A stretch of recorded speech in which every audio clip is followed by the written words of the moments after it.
My name is Dorcas Mazune. I'm a current student at ZTech doing counseling psychology. I'm aged 24 years. Currently, I work with young moms. I grew up at Kawangware. Basically, my whole life has been Kawangware since the beginning. I went to several primary schools because of an issue of school fees. So I used to change schools every single time because my parents could not afford. So once we accumulate enough fee balances, I moved to another school. The final actually in class 8, I did it at a children's home because it was cheaper. I also actually had a fee balance just because of the way I was smart. I ended up being position 1 in class 8, so they gave me a pass on the school fees. Some of the challenges that I went through as a kid, we got to a point whereby you go to school hungry, you come back, there's no food. So my dad was not working, or when he was working, we had a hotel actually in Dagoretti Corner, and my mom used to take food to Mjengo. Like, so every time I'm sent home for school fees, I come back, we do the mjengo together, we take the food to the mjengo, and yeah, some people don't pay, some people just disappear with the money. Having to grow up with both parents, yes, but the situation whereby they're trying to find an ends meet and it's not working out. So the food that remains from the hotel is what we carry home and eat for like 2 days. So I remember the times whereby I used to go to school. I can't wash my uniform that often because water. You can't really afford the water. And then when you go to school with torn or dirty uniform and then you get the look, it was not easy. You get bullied. People just don't want to know what's going on. People really are, why are you not clean? They're not asking me, okay, what's going on home to a point that you're not clean? What's going on that when you come to school you eat plenty? It's not because you're greedy. It's because when you go back home, you know there's nothing. My sister and I used to like compete for food because whatever you can eat your dinner and then what remains you keep, because you know when you come from school you'll be hungry. There will be nothing. Your parents will not be home because they're also trying. I actually did not know how bad things were until my father, eventually while we were adults, he opened up and told us what he was actually going through and how much it used to hurt him seeing us back home while he can't do anything about it. I think that's what has made me who I am today. If I didn't go through being chased out for school fees, not having any food, having torn uniform, and going to different primary schools, which made me such a social person, because I went to roughly 8 primary schools growing up. Yeah, so every class has its own primary school. I got to points whereby I wanted to take my own life at around 12 or 15. You see, that's not easy for a kid wanting to think, yeah, I think this is the only way out. I really am grateful for my parents doing what they did, because it didn't seem like much. At the moment, they're not telling you what's going on, they're not telling you what they're going through, but you can see it. As a kid, you can see it. You start moving houses, you start going into yelling matches with landlords to a point that you were told, you know what, you have to move. And if I was to meet my 12-year-old self, I'll tell myself, just hold on. It's difficult, it's tough, it doesn't seem like it's going to end, but just hold on. Don't worry. You can cry about it, it's okay. You can cry about it. And that's what made me push through. I used to cry a lot. And after I cry, I just feel a little bit better. It will not be okay in 5 years. It's not going to be okay in like 6, 7 years, but it's going to be okay. You don't have to cry yourself to sleep. And the saddest thing was I couldn't talk to anyone. And that's what I wish young girls would have, somebody to talk to. Because when you try to tell someone you're 12 and you're trying to tell them I'm going through a lot of pain, people will be like, you don't even know life, man, you're 12. But people need to understand that with pain, that it might be 20 liters heavy to you, but to this other person, it's way heavier than you think. I went to a high school in Kisau, in Makueni, called Kisau Girls. So I started there from 1 and from 2, but then the school fees became an issue again. So I had to come back to Nairobi. And so there's a school around Dagoretti Corner called Elion. So I went there for a year, for a term. So somebody came front and was like, I'll try help you pay your school fees. for a period of time, and then you can go back. So I read so much, and being in books sort of made me not see what was going on around. So going back to Kisau, students used to think that I'm enjoying going back home for school fees, but they did not understand the pain that I was actually going through. I've tried committing suicide like 8-10 times, and nothing is working. So let's just see how far life can go. Yeah, so and then from there, that's when I finished my Form 4. I got a very good grade, but I couldn't afford going to university.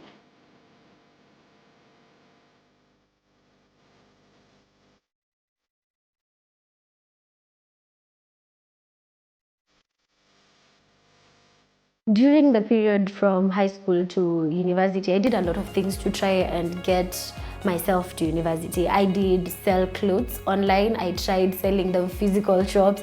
I tried working at a kinyozi. I tried doing online writing. I did everything. So I tried working for the first time, and then I went to work. I got to start going to the University of Nairobi, but there was a challenge. I did just one semester and I gave up. I was like, I can't afford it anymore. So I just took a step back. Sometimes you just need to take a step back and know I can't do anything at this moment, because sometimes as youth, we often go towards trying to figure everything out at the same time. It took me 5 years to eventually get to university. So that's something I can tell someone. It's okay to not just immediately go to university. It's okay for your life is not on pause. Things will work out. And my parents have been there for me. I've surrounded myself with positive people. That way, I don't really need to struggle with everything. It's okay to just take a break. It's okay to know things are not working out right now. They eventually will. And working at all these stops and doing everything that I did, it gave me motivation for tomorrow. And I feel like you just need to have hope. Just believe things are going to be okay. So while that was going on, I thought to myself, what can I do with my life? People are going through a lot, and I really want to help. I'm not in a position to help. I don't have the funds to help, but I really want to help. So I mentioned it to my husband, Biko, and he was like, okay, you want to help. What do you want to do? So I told him I want to help young moms, because I remember there's a friend of mine who we went to school together, and she got pregnant at around 16. So I called her. I asked her, how is things when you're pregnant? And she told me, people used to sing to me songs when I was walking around. They are telling me, there's a song that used to go by Nerea. Yeah, so telling a 16-year-old that hurts. So I asked her, what would you have wanted? Like, when all this was going on, what would you have wanted? So she told me, one, because she's an orphan, she didn't have anybody who was there for her.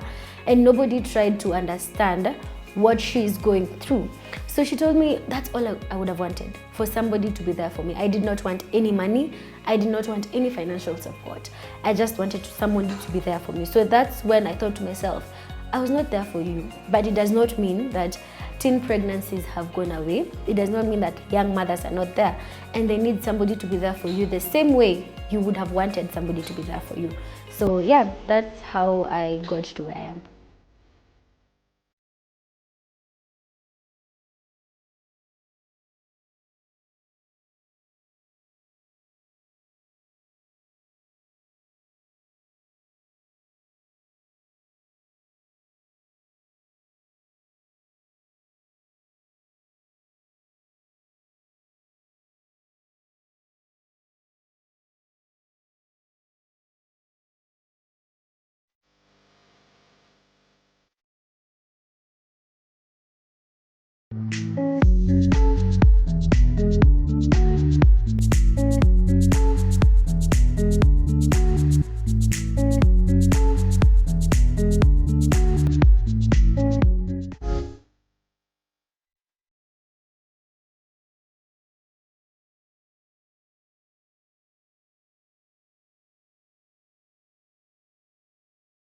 What I do is called the Bright Star Initiative.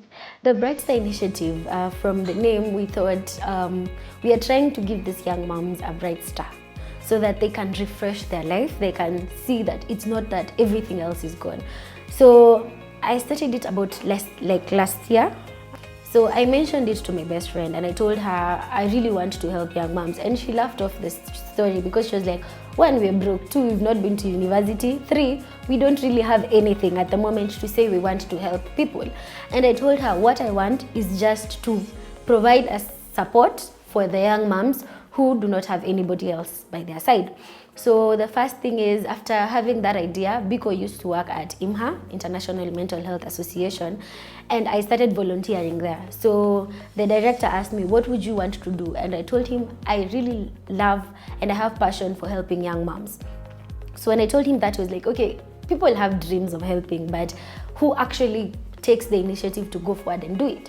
So Daniel Mango told me, you know what, look for the young moms that you want to support, and then once you have about 10, we can start from there. So I went to Madare and I asked a woman about the young moms, and she was like, why are you trying to help them out? They messed up on their own. They don't really need your help, and you know, you can use that money somewhere else. Mind you, that moment I don't even have the money to help. I just want to help. So I went to Madare, I got 2 young moms, and then came to Kibera, I got about other 10. But since I'm just providing support, standing, just sitting, having a conversation, and I noticed they're opening up. So some of them tell you how their parents call them prostitutes, some how they've been told, you know, you have a deadline to leave my house because you've decided to prostitute yourself and get pregnant. But when you look back, you will notice some of these young moms actually were raped. So if somebody calls you a prostitute and you did everything in your power not to be one, and somebody decides to call you that, you know how painful that is. You can even look at some of the young moms, the way they look at their kids, it's like they don't want to be related with them because they know the pain which they got through to get there. So I thought to myself, I know I don't have anything, but just being there for you and listening as you talk about the things that you're going through, which is a lot. Trust me, they go through a lot. So that's when I started with the 2 in Madare, and slowly by slowly, you know, the word started getting out. I didn't have the finance also because the organization did not have any money for this. I started doing it out of pocket. So I get like 130 shillings, I buy diapers, I split them into 2, I give one young mom this and the other one this. Because they understood that I don't have anything, they knew I am there. Dorcas is there so that they can talk to someone. So every time I go see them, they just talk. They open up about things that they've been through. And I knew that's what I want to do with my life. I want to be there for the young moms. So that's how the initiative started. And then when I went to Kibera, the young moms started coming in slowly by slowly. So far, I think I've reached about 50 young moms.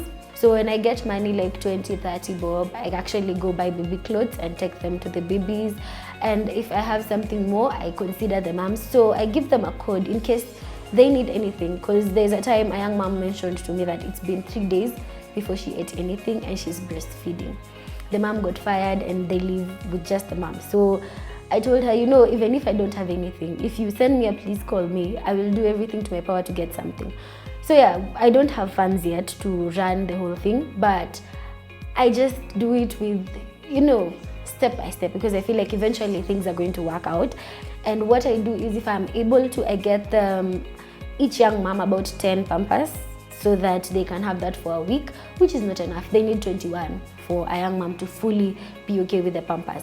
And then having a conversation with them, asking them what they want to do with their lives, because they're not even 18 yet. Some are under 18, some want to go to school, some want to start businesses. So sometimes the baby is sick, they don't have jobs, because they told me because they're trying to get jobs, people don't employ them. They're like, you have a kid, you have a young kid, and we can't really work with that.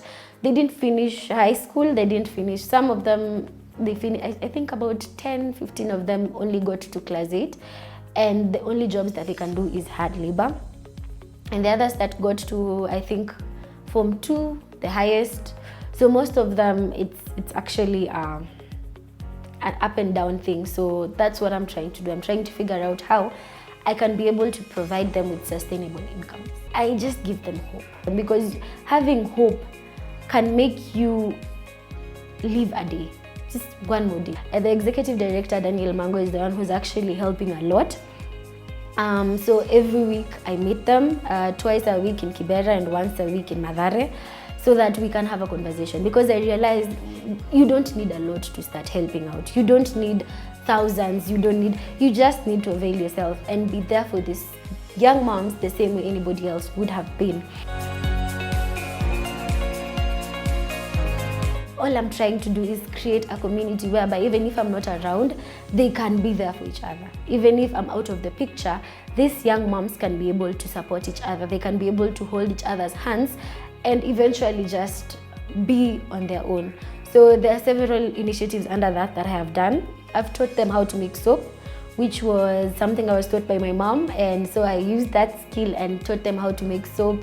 It was a very fun day, and then because I thought they can use that to sort of earn themselves a living, I've taught them how to make samosas.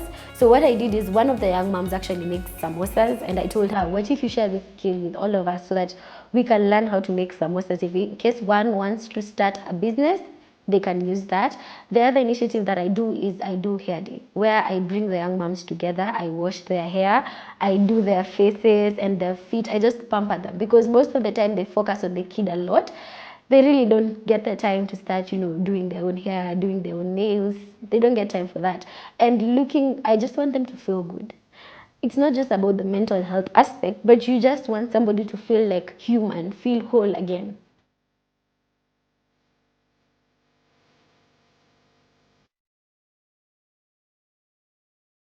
We started with a young mom who had a baby girl called Bianca.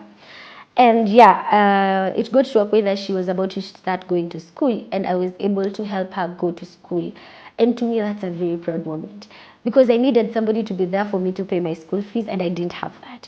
But the fact that I am able to support a young girl go to school, to me, that's a very proud moment.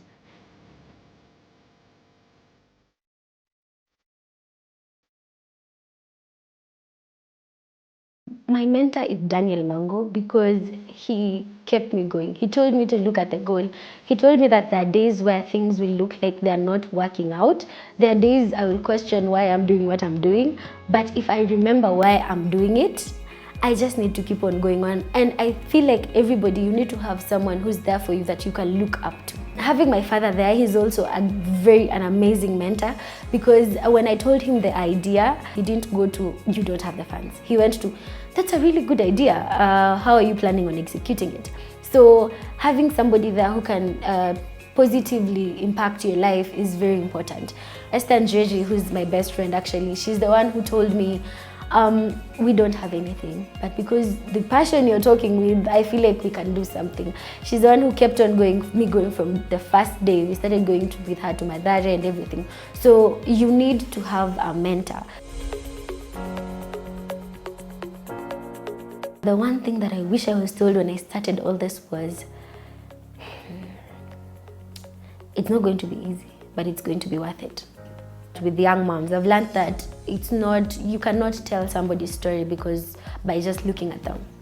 People are going through a lot, and be kind. Be kind to people. Even if somebody is rude to you, be kind. That's what I noticed with the young moms. Some of them are very vulgar. Not because they want to be, it's because the people around them have already thrown that at them. So they feel like if I hurt you before you hurt me, then we'll be even. So that's a great lesson. Just be kind. Be kind to people, be kind to young moms, be kind to everyone. The other thing is have patience. Be patient with people because the young moms didn't immediately open up their hearts to me. But right now, they call me during the week asking me, when are we meeting? How are the sessions going to be? But just be patient with human beings, be patient with people and love them. Everything that I do, if I did not love what I'm doing or love the people that I'm doing it to, it would have been very difficult. Because there are times with my friends or people who have ever come to the session and they're like, how are you being able to handle all this? Like, how? I'm like, no, you just love them. Yeah, I've just learned the value of love, I've learned the value of patience, and I've learned the value of being kind.